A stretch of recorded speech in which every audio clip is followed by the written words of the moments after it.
Welcome back to the Gardening with Joey and Holly radio show. Happy that you are with us today.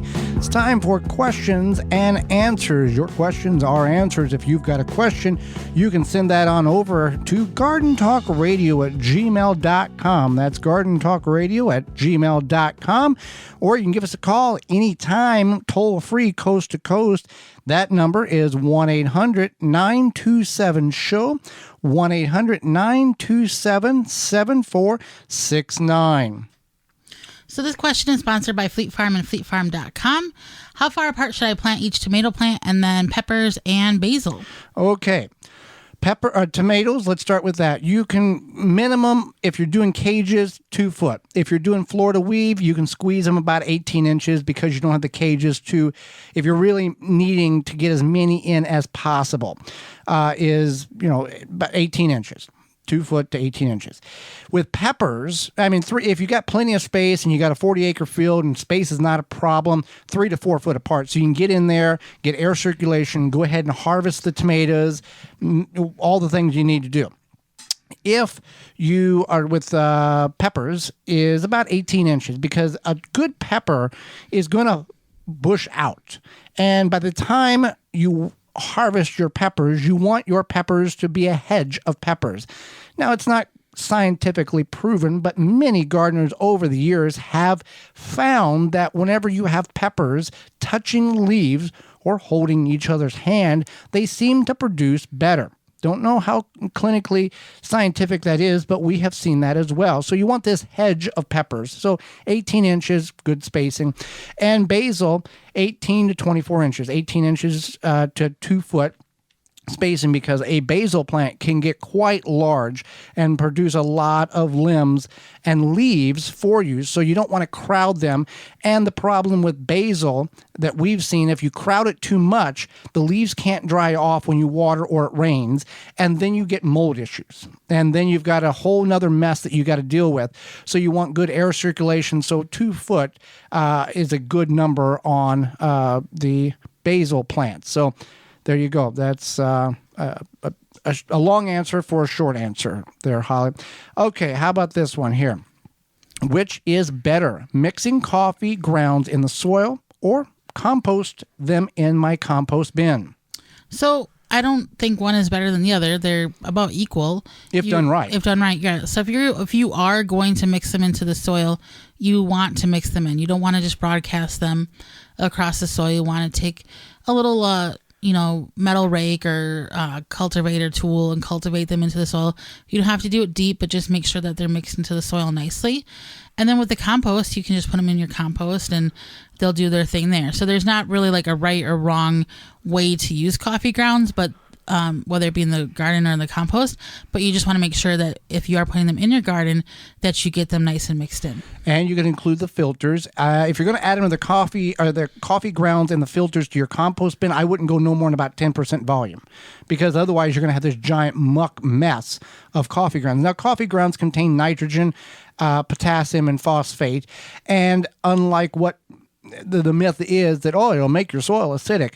We've talked about this in the program, I don't know how many times over the last 7 years. That is a garden myth. There's university extension studies and everything in between showing statistically that there is very little to almost no acidity in the coffee grounds, because that has been brewed out during the coffee making process. So if you think you're going to include your coffee grounds around your blueberry plants because they like acidic soil, your blueberry plants are still not going to do good no matter how much coffee grounds you put around them.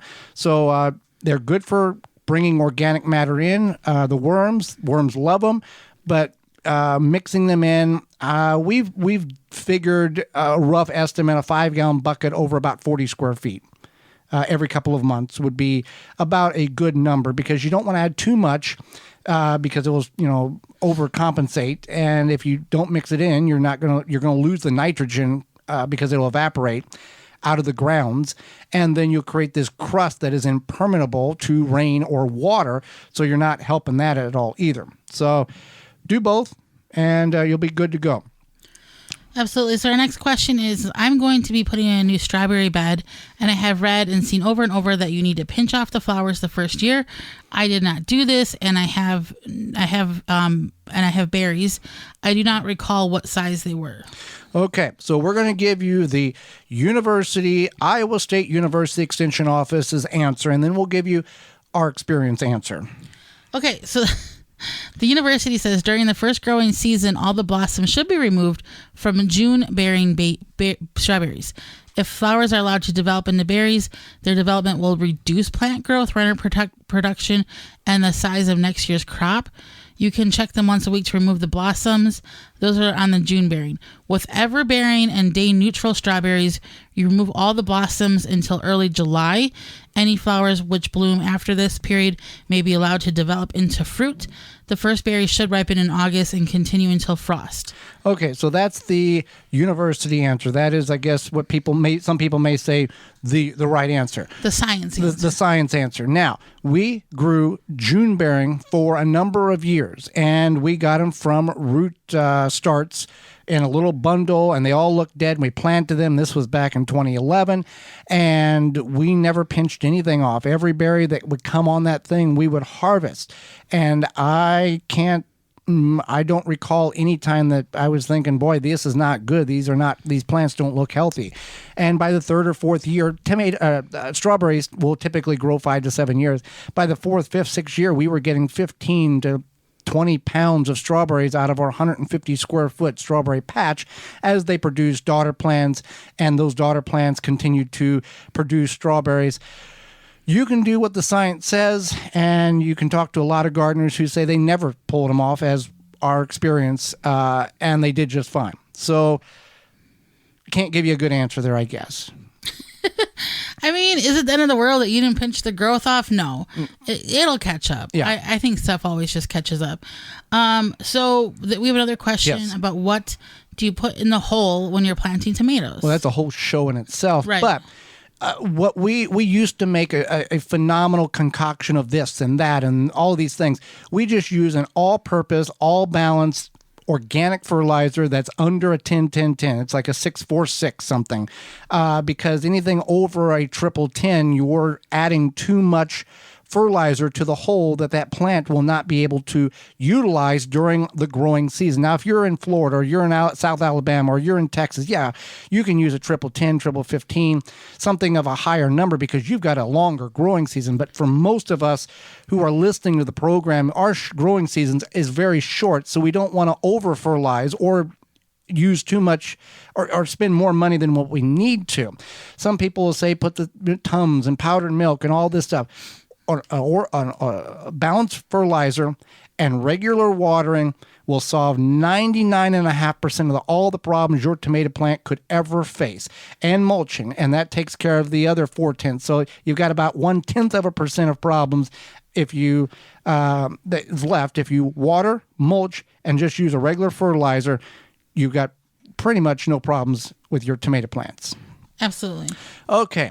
I have aphids on my pepper seedlings. What is the best way to kill them off inside? Well, if you're inside, you really don't want to use a harsh chemical. And the same could be said for peppers or other plants outside in your garden if they're infested with aphids.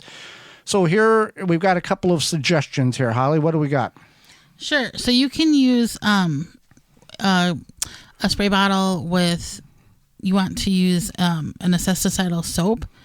And so then you would basically combine that. You would dilute it with water, and you would just follow the directions for aphids, or it'll say I think soft body insects.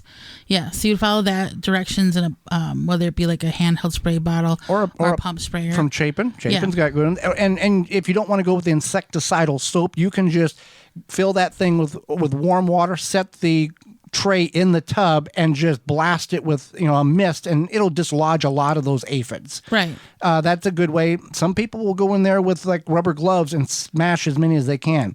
That's up to you. You can use cold press neem oil, not just neem oil. You need not just neem oil. You need the cold press. If you just get the neem oil, they've taken all the stuff out that actually kills the bugs. So cold press neem oil. Another thing is just be vigilant. And pay attention that if you've got a couple of peppers that have aphids, you're probably going to have, or seedlings, you're going to have more. And just keep spraying them down with insecticidal soap, cold pressed neem oil, blasting them with water. It will dislodge them. And if you can get them early, they will not. Am I thinking this right, Holly? Aphids are one of the insects that can reproduce without mating. Am I not? Is that yeah. true? Yeah. Yeah. So it happens very rapidly. So if you got a few now, in 2 days you're gonna have a whole lot. So just like they don't. I mean, they don't live very long. No, but they can do. They're the tick of the plant world. They will suck the juice out of your plant, and make your plant very distraught and stressed and vulnerable. And if you don't catch it, it can actually kill the plant. So absolutely. And so with the cold pressed neem oil, you're like, where do I find that? You'd have to double check the ingredients if you go from your art garden center. But I found ours at a local organic food co-op store. Uh-huh. And just so you know, it smells like burnt rubber tires. Yeah. Yeah. So yeah. But it's gonna do the job. Right. Absolutely. So, it will, yeah. Yeah. And we used it we attempted to use it on scale for indoor fruit tree. Yeah, indoor citrus tree. A citrus tree, but it was kind of far beyond gone. Yeah, and scale is a very challenging problem to eradicate from your citrus tree. For more information, please visit thewisconsinvegetablegardener.com.